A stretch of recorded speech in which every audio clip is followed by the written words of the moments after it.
Oriol, muy buenos días. Hola, buenos días. Bueno, ¿cuál es la fotografía que se presenta para este 2022? ¿Cómo lo veis en CaixaBank Research?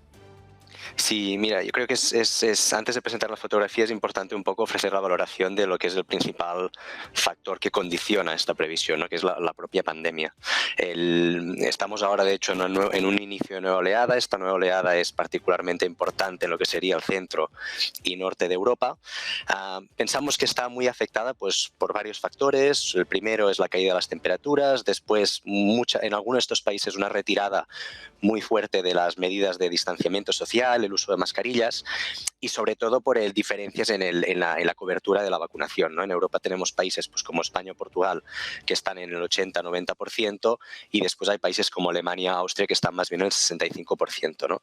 Sabemos que la variante predominante por ahora, que es la Delta, es muy contagiosa y que 20 puntos porcentuales de diferencia en vacunados puede hacer mucha diferencia, ¿no? En el caso de España pensamos que en la medida que vemos que las vacunas son efectivas para frenar transmisión y para frenar desarrollar casos severos, pues que no va a ser necesario implementar de nuevo medidas de calado, de restricción a la actividad como las que vimos a finales del año pasado de cara al año que viene, ¿no?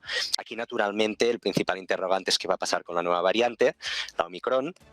Es pronto aún para decir, es decir, por ahora estamos en el estadio de repunte de incertidumbre por aparición de nueva variante, hasta que no se dilucide si esto va a ser un repunte de incertidumbre temporal, pero que una vez se sepa que las vacunas siguen siendo efectivas para frenar el impacto de esta nueva variante, pues entonces un poquito el escenario se movería tal y como pensaríamos, pero bueno, luego si se produce el caso malo, que es que resulta que la nueva variante pueda evitar o saltarse algo de la protección de la vacuna, entonces ya estaríamos en un escenario algo más severo, ¿no? Por ahora nuestro supuesto principal es que las vacunas van a seguir siendo efectivas, quizás en mayor o algo menor medida, para frenar el impacto sobre el sistema sanitario, ¿no?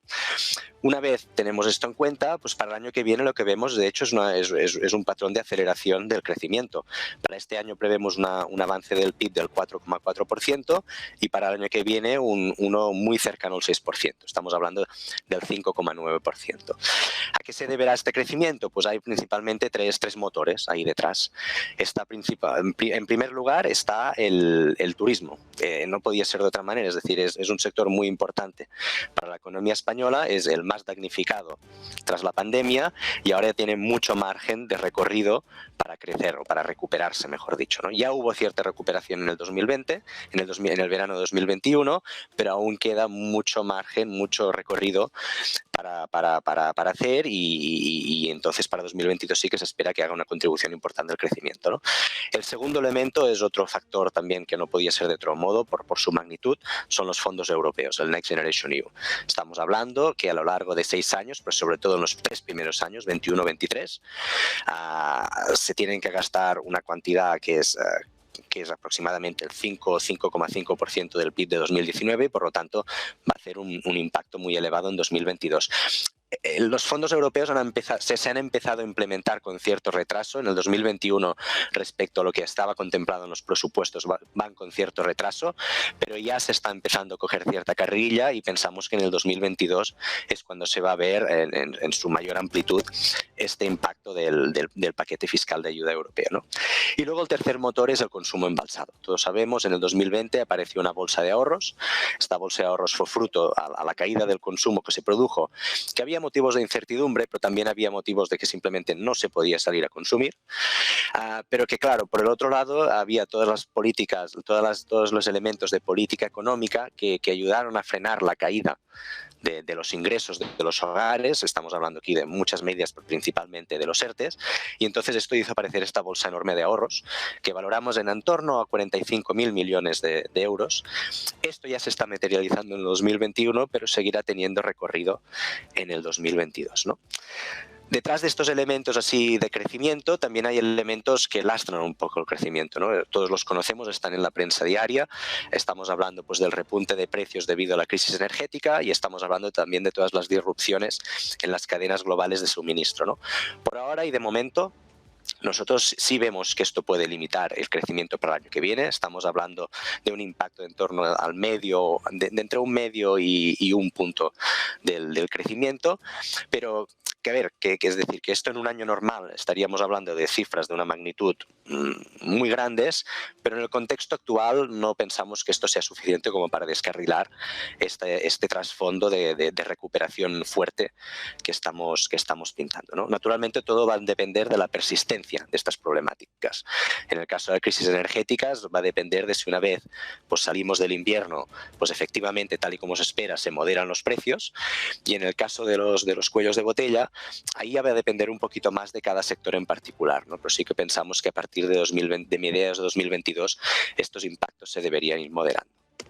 Inflación, ¿no? Hay mucha parte de la empresa y también del consumidor final que está muy pendiente de esa escalada de precios y en las empresas de cómo puede afectarle también al crecimiento de su compañía, qué parte se le puede ir por esa inflación. Comentabas también cadena de suministro y energía, pero ¿qué visión tenéis de la inflación para 2022? ¿Pensáis que puede persistir un poco más la inflación o que hemos alcanzado el pico ya en este tercer trimestre, cuarto trimestre de este 2021? Sí, no, la inflación está en la preocupación de todos. Al final todos recordamos muy bien que cualquier episodio digamos, persistente de inflación empieza con una narrativa de temporal, ¿no? Esperemos que este no sea el caso. Nosotros de momento lo que barajamos es que la inflación se va a mantener en cotas elevadas similares a las actuales, puede haber cierta volatilidad arriba y abajo, al menos hasta finales del primer trimestre del 2022. Ahora mismo la dinámica, o sea, lo que está moviendo principalmente la inflación es el problema de los precios energéticos, no tanto el de cuellos de botella. Este está empezando a coger cierta fuerza, pero es mucho menor en magnitud de lo que está contribuyendo la parte energética. Hay que pensar que, por ejemplo, en el dato de noviembre de la inflación, que salió ayer, creo que es del 5,6%, no tenemos perdón, para el de noviembre no tenemos el dato, pero para el de octubre, que fue del 5,4%, algo más de 2 puntos de este 5,4 fueron debidos solamente al componente eléctrico de la inflación, ¿no? Por lo tanto, esto es por ahora lo que manda en las lecturas de inflación. Y esto pensamos que se va a mantener hasta finales del primer trimestre del 2022 y que a partir de ahí se va a moderar. Y de hecho, a finales de año del 2022 vamos a empezar a ver, digamos, moderaciones muy fuertes. No quiero hablar de caídas porque no son caídas, sino moderaciones muy fuertes de la inflación, porque vamos a empezar a comparar precios de la electricidad mucho más moderados de finales del año que viene con los precios tan fuertes que estamos viendo ahora, ¿no? En términos globales, lo que estamos diciendo es que para 2021 prevemos una inflación para el conjunto del año de cerca del 3% y para el año que viene de en torno al 2,5%. Por lo tanto, son registros elevados, mucho más elevados de lo que estamos acostumbrados en los últimos 15 años, por así decirlo, pero que por ahora tampoco son cifras tan elevadas. Es decir, hay que recordar que cifras en torno al 2-3% de inflación, en el fondo el objetivo del Banco Central Europeo no deja de ser de una inflación del 2%, ¿no? Por lo tanto, si el escenario se queda como tal, pensamos que esto pues, va a ser un motivo de sufrimiento, por así decirlo, para las empresas, porque probablemente muchas de ellas vayan a optar por comprimir márgenes antes de trasladar en su totalidad este aumento de precios, sobre todo si hay esta sensación de temporalidad detrás de este aumento de precios, pero el riesgo latente naturalmente lo conocemos todos, es que esto se alargue más de la cuenta y que por lo tanto al final las empresas no puedan aguantar más, tengan que trasladar precios, esto se trasvase entonces también en negociaciones salariales y ahí entraríamos completamente en otro escenario, ¿no? Pero por el momento pensamos que aún es muy pronto para considerar escenarios de este tipo. Producto Interior Bruto en España. El Banco de España ya ha dicho que prevé ya una revisión del dato que había dado para 2022.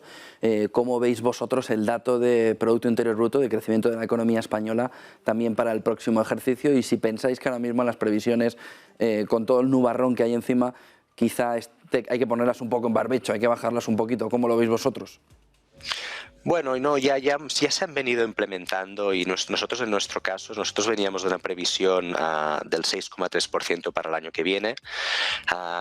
Le hemos rebajado un poquito a este 5,9%. Nosotros pensamos lo que comentábamos al principio, es decir, hay motivos de peso para pensar que habrá una recuperación fuerte para el año que viene. Los datos que tenemos hasta la fecha de la producción del sector turístico son muy buenos. El Next Generation EU se está implementando, es decir, hay elementos de peso, ¿no? Haría falta cosas graves y cosas graves, pues estamos hablando, por ejemplo, pues que al final se descubra que la variante Omicron pues tiene una capacidad elevada de evadir la protección de las vacunas, como para que este escenario no se realizara.